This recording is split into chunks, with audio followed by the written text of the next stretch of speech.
स्वागत है आपका बियॉन्ड हॉली चैनल पर। आज हम बात करेंगे उस फिल्म की जो असगार्ड के देवता थॉर के लिए सबसे बड़ी परीक्षा लेकर आई। एक ऐसा दुश्मन जो ब्रह्मांड के अंधकार से जन्मा था और जिसका एक ही मकसद था, यूनिवर्स को फिर से अंधेरे में डुबो देना। यह कहानी है थॉर द डार्क वर्ल्ड 2013, जो दिखाती है कि हर रोशनी की अपनी कीमत होती है। कहानी की शुरुआत होती है हजारों साल पहले, एक समय जब ब्रह्मांड में अंधकार फैला हुआ था। उस समय डार्क एल्व्स के नेता मलिकिथ ने एक रहस्यमयी शक्ति बनाई थी, द ईथर, जो किसी भी चीज को विनाशकारी ऊर्जा में बदल सकती थी।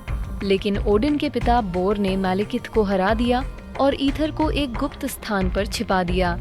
मैलिकिथ अपने कुछ सैनिकों के साथ गहरी नींद, सस्पेंडेड एनिमेशन में चला गया ताकि सही समय पर वापस लौट सके। अब वर्तमान समय में थॉर, क्रिस हेम्सवर्थ 9 दुनियाओं में शांति बहाल कर रहा है। लोकी, टॉम हिडलस्टन को द एवेंजर्स 2012 के बाद कैद में रखा गया है और ओडिन, एंटोनी हॉपकिंस असगार्ड पर राज कर रहे हैं। लेकिन थॉर का दिल अब भी जेन फॉस्टर, नेटालिया पोर्टमैन में बसता है, जो धरती पर रहकर अपने वैज्ञानिक रिसर्च में लगी है। जेन अपनी खोज के दौरान एक रहस्यमयी जगह पर पहुंचती है, एक पोर्टल जो दूसरी दुनिया में खुलता है। वो वहां पहुंचते ही एथर के संपर्क में दस आ जाती है और एथर उसके शरीर में समा जाता है।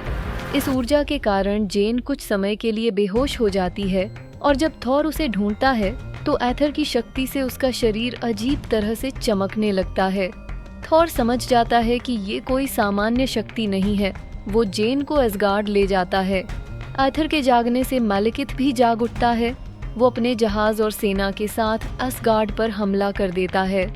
एजर्ड की सुरक्षा तोड़ दी जाती है और इस हमले में थॉर की मां फ्रिगा मारी जाती है। वो जेन की रक्षा कर रही थी, लेकिन मैलिकिथ ने उसे निर्दयता से मार दिया। थॉर और ओडिन दोनों दुखी हैं, लेकिन ओडिन कहता है, "We will remain safe behind these walls." Thor को एहसास होता है कि ओडिन केवल बदला चाहता है, जबकि थॉर को दुनिया बचाने का रास्ता चाहिए। अब थॉर समझता है कि मैलिकिथ को हराने के लिए उसे किसी ऐसे की जरूरत है जो चालाक हो, जो उसके दिमाग को समझ सके, और वो है लोकी। थॉर लोकी से सौदा करता है, "मदद करो वरना असगार्ड नष्ट हो जाएगा।" दोनों भाई एक असहज गठबंधन करते हैं, जहां भरोसा नहीं, बस एक साझा मकसद है। थॉर, लोकी और जेन मिलकर मलिकिथ की दुनिया स्वार्टल्फहाइम जाते हैं, जहां सूरज नहीं चमकता और हवा में मौत घुली है। लोकी वहां जेन को मलिकिथ के सामने पेश करता है ताकि वो उसके अंदर से एथर निकाल ले। लेकिन जैसे ही मलिकिथ एथर निकालता है, वो थॉर के जाल में फंस जाता है। थॉर अपने हथौड़े म्योल्निर से हमला करता है, लेकिन एथर शुद्ध ऊर्जा बन चुका है, जिसे अब कोई नहीं रोक सकता। मलिकिथ अपनी शक्ति लेकर भाग निकलता है और लोकी घायल हो जाता है। मरने से पहले वो कहता है, "I didn't do it for him." यानी उसने ये काम थॉर के लिए नहीं, बल्कि अपनी माँ फ्रिगा की मौत का बदला लेने के लिए किया। अब मलिकिथ पृथ्वी की ओर बढ़ता है, क्योंकि कन्वर्जेंस नाम की एक खगोलीय घटना होने वाली है, जहाँ 9 दुनियाओं की सीमाएं एक साथ जुड़ जाती हैं। इस घटना के दौरान मलिकिथ एथर की मदद से पूरा ब्रह्मांड अंधकार में बदलना चाहता है। थॉर, जेन और उनके वैज्ञानिक साथी डॉक्टर इरिक सेल्विंग और डार्सी मिलकर मलिकिथ को रोकने की कोशिश करते हैं। लंदन में मलिकिथ और थॉर की भयंकर लड़ाई होती है। पोर्टल हर जगह खुल रहे हैं, कभी वो असगार्ड में गिरते हैं, कभी किसी और ग्रह में। थॉर अपने हथौड़े से पूरी कोशिश करता है मलिकिथ को एथर से अलग करने की। आखिर में जेन और एरिक की डिवाइस एथर को अस्थिर कर देती है और मलिकिथ अपने ही जहाज के नीचे कुचल जाता है। थॉर एक बार फिर दुनिया को बचा लेता है। थॉर असगार्ड लौटकर ओडिन से बात करता है और सिंहासन लेने से इनकार करता है। वो कहता है, "I'd rather be a good man than a great king." वो चला जाता है, लेकिन तभी हम देखते हैं कि ओडिन असल में लोकी का भेस है। यानी लोकी अब असगार्ड का राजा बन चुका है और थॉर को इसका कोई अंदाजा नहीं। वोल्स्टाग और सिफ एथर को लेकर द कलेक्टर बेनिशियो डेल टोरो के पास पहुंचते हैं, जो कहता है, "1 down, 5 to go." यानी इन्फिनिटी स्टोन्स की शुरुआत हो चुकी है।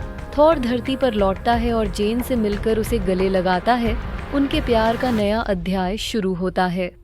थॉर द डार्क वर्ल्ड असल में परिवार और त्याग की कहानी है। थॉर ने बदले से ज्यादा शांति को चुना। लोकी का किरदार दिखाता है कि कभी कभी धोखा भी सही कारण के लिए हो सकता है। आइथर रियलिटी स्टोन एमसीयू के सबसे अहम इन्फिनिटी स्टोन्स में से एक है, जो आगे इन्फिनिटी वॉर में बड़ी भूमिका निभाता है।